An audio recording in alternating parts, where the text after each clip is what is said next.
Ya, Allah perintahkan kita untuk membacakannya 17 kali dalam sehari dan menjanjikan pada kita semua jenis kemudahan dan kebaikan dalam hidup.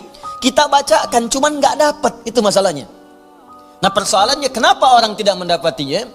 Al-Fatihah juga disebut dengan surah Asy-Syafi yang memberikan nilai-nilai kemuliaan, kebaikan, pembuka pintu kesehatan bagi orang-orang yang diuji dengan penyakit.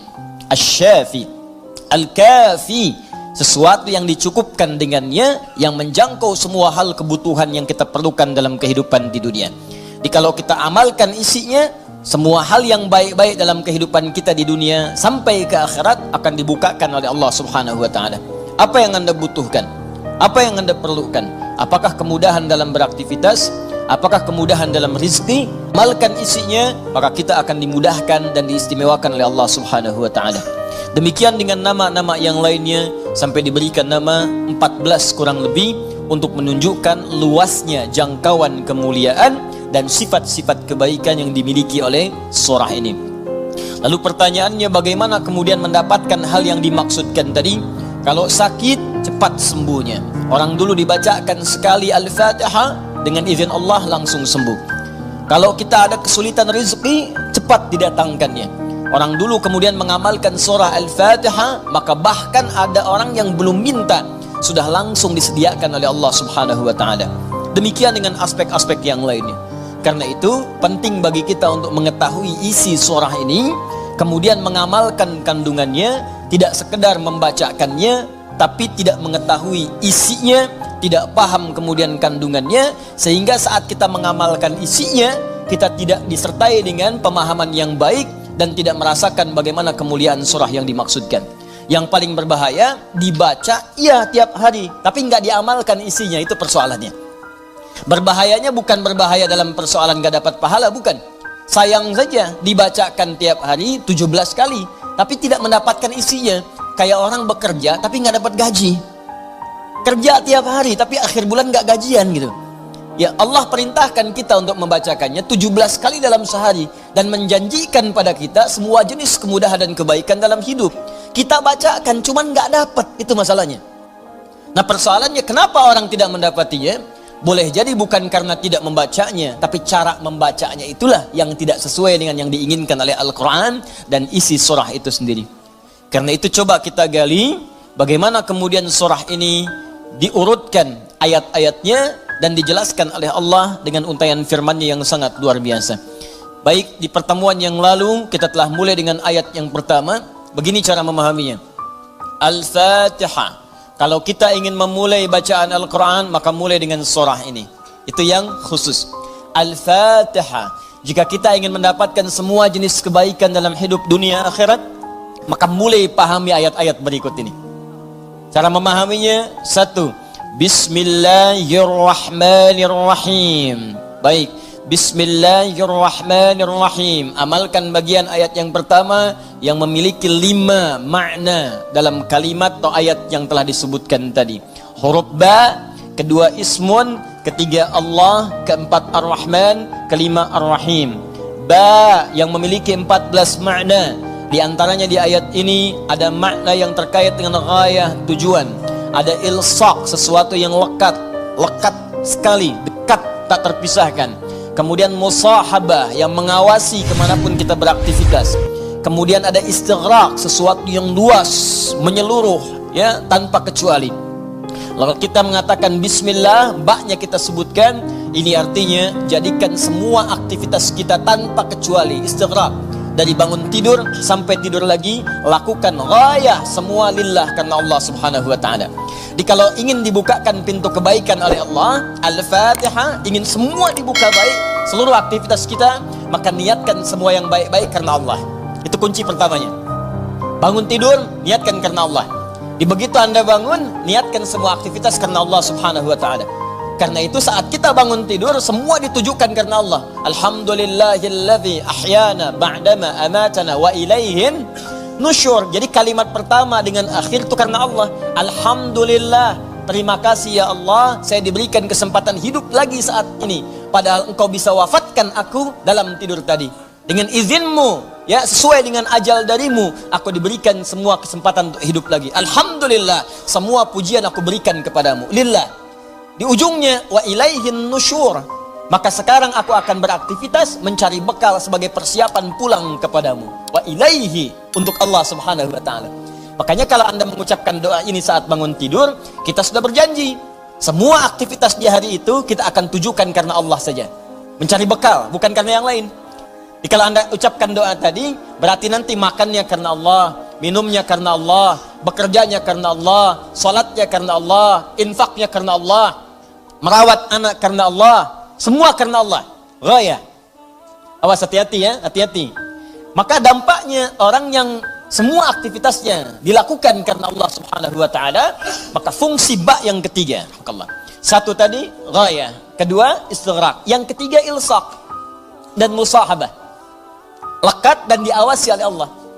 Kalau dulu kita contohkan orang yang meniatkan semua aktivitas karena Allah, maka yang kedua rumusnya, rasakan seakan-akan aktivitas itu diawasi oleh Allah subhanahu wa ta'ala dengan pengawasan yang lekat seperti lem yang menempel, yang menyatukan dua sisi. Ya, mau minum, rasakan diawasi oleh Allah. Bismillah, minum, lakukan karena Allah. Maka mohon maaf, ketika minum Anda dikerjakan karena Allah dan merasa diawasi oleh Allah, ini kuncinya. Awas, ini kuncinya. Karena ada orang yang melakukan sesuatu karena Allah, tapi nggak merasa dilihat, nggak merasa diawasi. Ini saya tanya pada Anda, maaf ya, tadi saat sholat itu, sholatnya karena Allah bukan? Jawab aja, karena Allah bukan? Karena Allah. Baik, kalau sesuatu dikerjakan karena Allah, maka rumus keduanya, rasakan Allah mengawasi kita. Pertanyaan saya yang kedua, saat Anda sholat tadi, saya sholat, kita sholat, merasa nggak diawasi Allah? Merasa nggak dilihat Allah?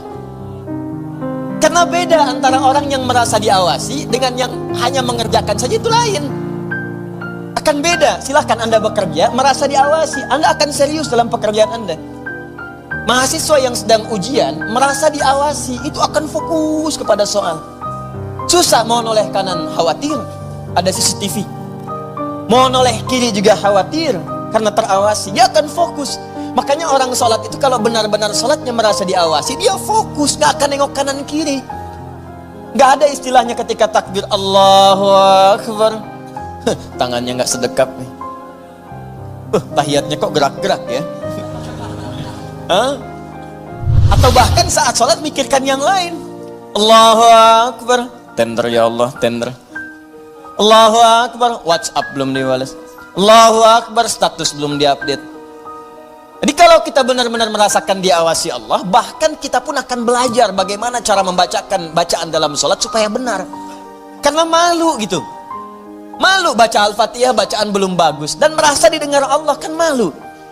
Anda bicara di depan saya, bicaranya nggak jelas, Anda sendiri sudah nggak enak. Ustadz Adi, saya mau bertanya, silahkan. Kan kalau kedengaran nggak jelas pun, saya dengarnya pun nggak paham, Anda nyampaikan pun nggak enak. Sekarang Anda sholat setiap hari 5 waktu menghadap Allah, belum tambahan sholat sunnah, dan Anda sadar bacaan Anda belum bagus, tapi anehnya merasakan didengar oleh Allah dan diawasi. Apa nggak malu gitu? Coba deh satu kali rasakan hal yang demikian. Jadi kalau kita memang merasa, itu dampaknya lain ke dalam ibadah kita. Nanti rumus terapannya, aktivitas harian kita. Ini minum, ini memang minum ini pekerjaan sederhana, tiap hari kita minum. Cuman ada beda ketika minum kita itu merasa dilihat Allah. Maka saya katakan di pertemuan lalu, mustahil Anda akan menyentuh minuman yang tidak disukai oleh Allah. Mustahil. Jangankan menyentuh yang dilarang Allah, mau minum pakai tangan kiri pun rasanya nggak enak. Pasti Anda akan pindahkan itu kepada yang lebih baik. Paham sampai sini ya? Ya, sama dengan proses begini, mencari nafkah, bekerja, dari di jalan, dari baca, berpakaian. Kalau semua dikerjakan karena Allah, demi Allah saya katakan, mustahil dalam pekerjaan bisa mudah menyentuh yang diharamkan oleh Allah. Gak mungkin. Gak mungkin mau terima proyek yang haram, itu mustahil. Mustahil ikutan tender yang haram, mustahil. Mustahil menjerumuskan diri pada yang tidak disukai oleh Allah, karena merasa disukai, dilihat Allah, dan merasa diawasi. Jadi mustahil. Dusta itu mustahil, bohong itu mustahil, korupsi mustahil, nyogok gak mungkin. Bukan karena perkara takut orang lihat, karena Allah mengawasi kita. Makanya dulu sahabat tuh ketika diajarkan seperti itu, bahkan anak-anak kecil, jangankan yang tinggal di kota, di ujung yang paling dalam di padang Sahara, yang sulit ada orang setiap waktu, yang kalau lewat cuman kambing gurun dengan unta. Anda bayangkan, lewat kambing gurun unta, kambing gurun unta, kambing gurun unta. Tapi perhatikan bagaimana mereka mengamalkan huruf ba dalam Bismillahirrahmanirrahim. Diuji oleh sahabat Umar bin Al-Khattab radhiyallahu taala anhu. Lewat padang pasir, kelihatan anak muda sedang menggembala. Saat menggembala itu, menggembala kambing, ditanya oleh Umar, diuji. Kata Umar, saya mau beli sebagian dari kambingmu itu. Kata orang ini bukan punya saya, punya tuan saya. Punya tuan saya. Kata Umar, tuanmu kan gak ada di sini. Ini padang pasir yang luas, orang yang gak ada. Beli aja, bilang dimakan serigala. Apa kata penggembala ini? Lalu di mana Allah? Idzan fa'ain Allah. Bayangkan penggembala saja di padang pasir yang orang yang nggak ada, yang gampang saja bilang ini dimakan serigala, dapat keuntungan banyak gitu. Ya, luar biasa. Yang dia katakan pertama kali bukan sekedar menolak, nggak mau takut ketahuan sama tuan, takut ketahuan sama pemiliknya, takutnya tidak. Pertama kali jawaban yang keluar, idzan aina Allah. Lalu Allah di mana? Allah di mana? Demi Allah saya katakan hakul yakin, kalau setiap muslim merasakan dalam dirinya bahwa dia diawasi oleh Allah Subhanahu wa taala, maka lurus, damai, tenang, tentram dan baik semua urusan kehidupan. Enggak ada penipuan dalam perdagangan, enggak ada penipuan dalam hal-hal interaksi kehidupan, tidak ada kecurangan, tidak ada keburukan, semua baik karena merasa dilihat oleh Allah Subhanahu wa taala. Itu baru huruf ba. Baru ba. Coba tiap hari kita baca itu. Satu huruf ini aja. Mohon maaf ya, selama hidup kita udah diamalin belum? Satu huruf ini aja. Ayo suami sama istri, berapa kali berkata hal-hal yang tidak tepat? Istri terhadap suami, berapa kali menerangkan sesuatu yang tidak tepat? Anak pada orang tua kepada anak. Walaupun hal-hal yang ringan, Bapak mau permen, nanti Papa beliin 1 truk. Kapan truknya datang? Ini huruf ba saja satu gitu. Anda menuntut banyak dari Allah, tapi Allah meminta kita mengamalkan 1 huruf aja, kita nggak maksimal. Coba lihat tuntutan kita setiap hari. Ya Allah lancarkan usahaku, ya Allah luluskan dalam kuliahku, ya Allah mudahkan pernikahanku, ya Allah berkahi hartaku, ya Allah lancarkan pekerjaanku. Banyak yang diminta, sembuhkan aku. Kata Allah, aku berikan semuanya. Amalin 1 aja huruf ba. Ba.